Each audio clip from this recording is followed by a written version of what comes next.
Hello दोस्तों, आज हम इस मूवी में देखने वाले हैं कि एक बाप अपनी बेटी और अपनी बेटी की सहेली के साथ कैसे अपनी रातें रंगीन करता है। फिल्म की शुरुआत में हम एक गली में एक लेडी को देखते हैं जो अपने कुत्ते के साथ एक घर की तरफ जा रही थी। घर के अंदर दो लड़कियां ड्राइंग करने में व्यस्त हैं। एक का नाम निकोला है जो अपनी सहेली यूसनिया के घर पे आई है। वही एक औरत जो अजीब अजीब हरकत करती है जिसका नाम एलिशा है। एलिशा किसी अनजान बीमारी से ग्रसित है जिसे अचानक से दौरे आते रहते हैं। फिर वो रोने और चिल्लाने लगती है। उसे मेंटली स्टेट रहने के लिए एक दवा देनी पड़ती है। जो औरत सामान लेकर घर आई है वो एलिशा को संभालती है और फिर चली जाती है। यहाँ निकोला देखती है कि यूसनिया की माँ को केयर करने की जरूरत है। इसके बाद दोनों उस कमरे में जाती हैं और एलिशा की देखभाल करते हैं। यूसनिया अपनी माँ से पूछती है कि आखिर आपको हुआ क्या है। यूसनिया की फ्रेंड निकोला भी इसकी बीमारी के कारण पूछती है, जिसके बाद एलिशा उन दोनों को बताती है कि ये मर्द बहुत कमीने होते हैं, कभी किसी आदमी के चक्कर में महते रहना। यूसनिया अपनी माँ को उनके बेडरूम में ले जाती है। इतने में उसके फादर, जिनका नाम एमिलियो है, वो घर आ जाते हैं। ये एक ठरकी आदमी है, इसे अंगूर पसंद है और यहाँ टेबल पर रखे अंगूर खाने लगते हैं। यहाँ एमिलियो की नजर निकोला पे होती है। निकोला भी एमिलियो को देखती है। इसके बाद एमिलियो अपने वाइफ के पास जाता है। एमिलियो से उसकी वाइफ बिल्कुल अपने आप को नॉर्मल दिखाना चाहती है, वैसा प्रेजेंट करती है कि उसे कुछ भी नहीं हुआ है। निकोला अब तक अपने घर जा चुकी है। इसके बाद जब यूसनी अपने डैड को खाने को कुछ देती है तो ये ठरकी बुढ़ा उसके बालों को सहलाने लगता है। वो कहता है तुम बहुत खूबसूरत हो। एक दिन क्लिनिक में एमिलियो को असिस्टेंट उसे बताती है कि उसकी बेटी ने अपने फ्रेंड निकोला के लिए अपॉइंटमेंट बुक किया है। उसके दांत में कुछ समस्या है जो अक्सर एमिलियो के घर आती रहती है। क्लिनिक में जब एमिलियो निकोला के दांत को चेक करने की कोशिश करता है वो दर्द से कराने लगती है। निकोला एमिलियो को अपने दांत तक छूने नहीं देती है और कहती है कि उसे पहले दर्द का इंजेक्शन लगाया जाए। निकोला नर्स को भी बाहर जाने के लिए बोलती है क्योंकि नर्स के सामने वो कंफर्टेबल नहीं है।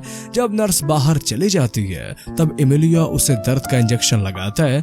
इंजेक्शन लगाने के बाद निकोला अजीब सा हरकत करने लगती है जैसे काम उत्तेजना में होता है। शुरू में डॉक्टर एमिलियो को लगता है कि शायद इंजेक्शन के कारण ऐसा हुआ है, परंतु ऐसा नहीं है। वो एमिलियो के साथ गप करना चाहती है। उसके बाद निकोला एमिलियो के साथ जबरदस्ती चुम्मा लेती है और अपने कपड़े उतारती है। इस बर्ताव से एमिलियो भी उसकी गुफा में अपना सांप डालना चाहता है। इसके बाद क्लिनिक में ही दोनों गपागप शुरू कर देते हैं। कुछ देर बाद एमिलियो को एहसास होता है कि उसने निकोला के साथ ये सब करके ठीक नहीं किया क्योंकि निकोला उसके बेटी की फ्रेंड है।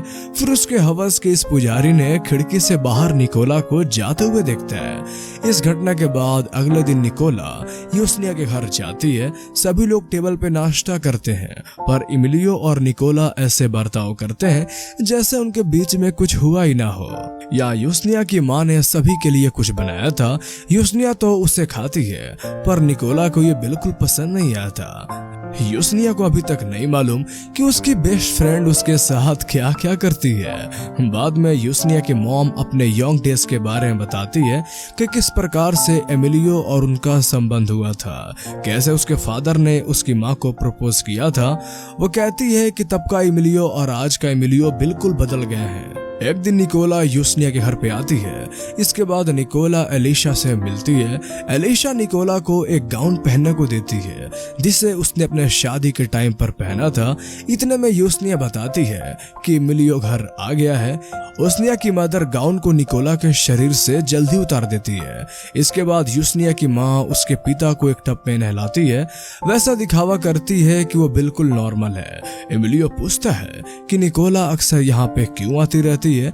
यूसनिया के माँ एलिशा कहती है कि उसकी माँ अब इस दुनिया में नहीं है और उसके फादर भी अपने काम में बिजी रहते हैं। निकोला अपना अकेलापन दूर करने के लिए यहाँ आती रहती है। रात को जब एमिलियो अपनी पत्नी के साथ बेड पे होता है तो उसे निकोला की याद सताने लगती है। एक दिन एमिलियो अपनी कार लेकर यूसनिया के स्कूल के सामने पहुंचता है।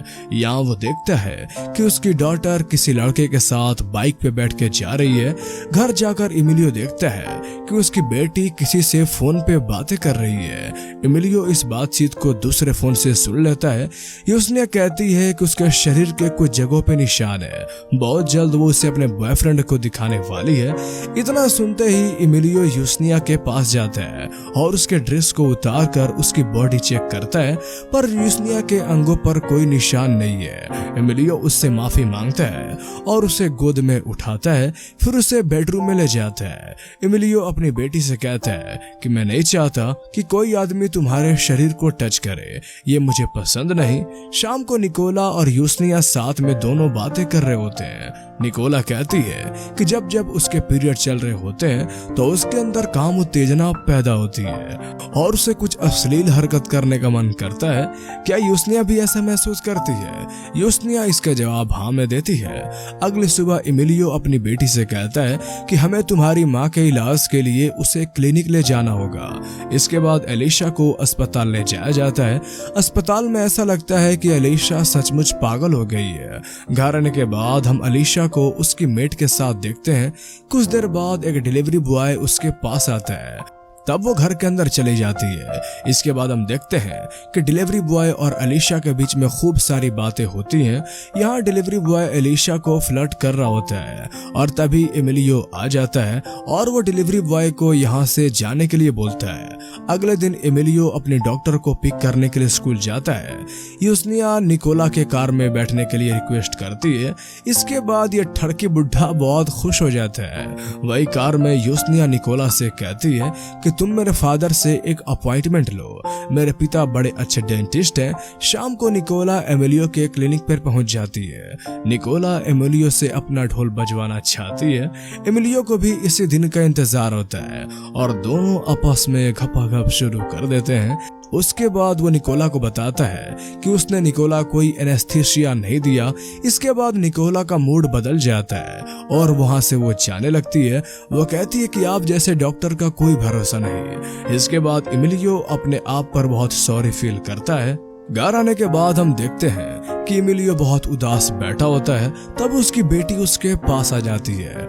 एमिलिया की नजर यूसनिया के दोनों पपीतों पे चली जाती है। इतने में यूसनिया एमिलिया के गोद में बैठ जाती है। अब एमिलिया अपने बेटी के अंगों को सहलाने लगता है। यूसनिया अपने फादर को किस करती है। तभी एमिलियो को ही एहसास होता है कि यह गलत है। वो उठकर अपने रूम में चला जाता है। अगले दिन जब एमिलियो अपनी बेटी को स्कूल से पिक करने के लिए पूछता है, तब यूसनिया कहती है कि उसे शॉपिंग करनी है। निकोला भी इनके साथ आती है क्योंकि आज यूसनिया का बर्थडे है। शॉपिंग के दौरान एमिलियो निकोला के अंगों को घूरता है। उसके मन में सांप गुफा का सीन आता है। इसके बाद निकोला और यूसनिया वहां से निकलकर बाहर आकर बस में घुसते हैं। बस के अंदर कंडक्टर जब निकोला और यूसनिया को देखता है तो उसके मन में चुलबुली मचने लगती है। वो निकोला के बॉडी पार्ट को छूने लगता है, जिसके बाद कंडक्टर से इनकी बहस हो जाती है। फिर दोनों बस से उतर जाते हैं। शाम को यूसनिया के घर पे पार्टी होती है और उसकी सारी सहेलियां यहाँ पे आई होती हैं। इस समय निकोला उसकी मॉम के साथ है। इसके बाद यूसनिया अपनी सारी सहेलियों को अपने मॉम के कपड़े पहनने के लिए देती है। यूसनिया खुद वो गाउन पहनती है जिसे पिछली बार एलिशा ने निकोला को दिया था। निकोला को ये बिल्कुल पसंद नहीं आता कि यूसनिया की माँ का गाउन यूसनिया पहन रही है। इसे लेकर उन दोनों में बहस हो जाती है, जिस पर यूसनिया उससे कहती है कि तुम अपने काम से मतलब रखो। इसके बाद निकोला दुखी हो जाती है। उधर एलिशा सबके लिए पियानो बजा रही होती है, पर निकोला एक कमरे में अकेले उदास बैठी है। तभी वहां पर एमिलियो आ जाता है। वो देखता है कि निकोला यहाँ पे उदास बैठी है। यहाँ एमिलियो सोचता है कि अब इससे अच्छा मौका नहीं मिलेगा। वो निकोला को अपनी बाहों में भरता है। निकोला भी उसके साथ गपागप वाला युद्ध शुरू कर देती है, जबकि बाहर पार्टी चल रही होती है। लेकिन निकोला यहाँ पे अपना ढोल बजवा लेने के बाद वो पार्टी से चली जाती है। कुछ दिनों के बाद यूसनिया अपने पिताजी को बताती है कि उसकी एक फ्रेंड प्रेग्नेंट है। वो अपने फादर से पूछती है कि क्या इसका इलाज हो सकता है। एमिलियो सोचने लगता है कि कहीं वो निकोला तो नहीं जिसके बारे में उसकी बेटी बात कर रही है। अगले दिन एमिलियो निकोला के पास जाता है और पूछता है क्या तुम प्रेग्नेंट हो। निकोला कहती है कि आप चिंता ना करें। इसके बाद निकोला को एमिलियो गले से लगा लेता है। एमिलिया अपना सांप यहाँ निकोला के गुफा में भेजना चाहता है पर निकोला मना कर देती है। घर आकर एमिलियो देखता है कि यूसनिया किसी से फोन पे बातें कर रही थी। यूसनी ऐसा दिखावा करती है कि निकोला से वो बात कर रही है पर एमिलियो की गंदी नजर यूसनिया के मास्क पे जाती है।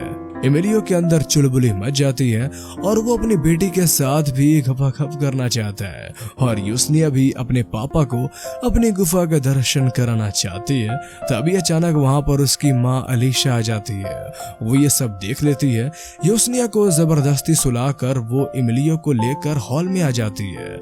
या अलीशा कहती है कि तुमने मेरे साथ कई सालों से प्यार नहीं किया। अलीशा यहाँ पर एमिलियो के सांप को अपनी गुफाओं के दर्शन कराना चाहती है पर ऐसा नहीं हो पाता। अगले दिन एलिशा को हम बेड पे देखते हैं। उसकी हालत खराब होती जा रही थी। इधर फूल पाकर एमिलियो निकोला को ढूंढने के लिए निकल जाता है। यूसनिया अब समझ जाती है कि उसके फादर निकोला के पीछे जा रहे हैं। इसके बाद निकोला एमिलियो को मिल जाती है। एमिलियो बताता है कि एलिशा को वो उसने अस्पताल में पहुंचा दिया जो अब घर कभी नहीं आएगी। निकोला अब से उसके साथ ही रहेगी। इसके बाद वो दोनों घर पे जाते हैं। निकोला एमिलियो को बेड पे लेटा देती है। एमिलियो कहता है कि अब वो बहुत थक चुका है। निकोला अपने कपड़े उतारती है। इसके बाद वो अपना ढोल बजवाना शुरू कर देती है। अगले सुबह निकोला उठती है और रेडियो कर स्कूल जा रही होती है। यूसनिया उसके साथ है। एमिलियो खिड़की से ये सब देख रहा है और इसी के साथ ये कहानी यहीं पे खत्म हो जाती है। तो कैसी लगी आपको ये मूवीज एक्सप्लेनेशन हमें कमेंट में जरूर बताएं।